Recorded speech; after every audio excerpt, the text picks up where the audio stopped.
He uri ia no Taranaki, ka tahi anō ia ka whakaingoatia, hei pou arataki Māori hou i te kaunihera whakatūpato Waipiro o Aotearoa. Koinei te kanohi hou o te kai aukati, ārai hoki i ngā tūkino o te Waipiro.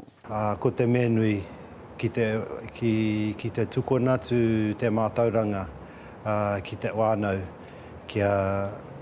Mā te mātauranga ka mōhio, mā te mōhio ka mārama. Kua roa a Matthew Julian e mahiana i roto i te ao hauora.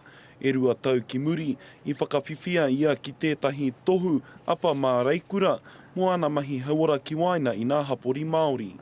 Ko tāna i āia nei he aukati i ngā mahi tūkino a te Waipiro ki waina i te iwi Māori i raro tonu i ngā tikana Māori.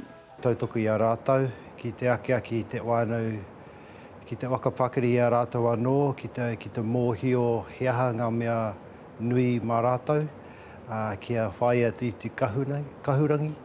He take nui tēnei ki āia, kua kite a kanohi ia i ēnei momo tūkinotana, ko tāna me mutu.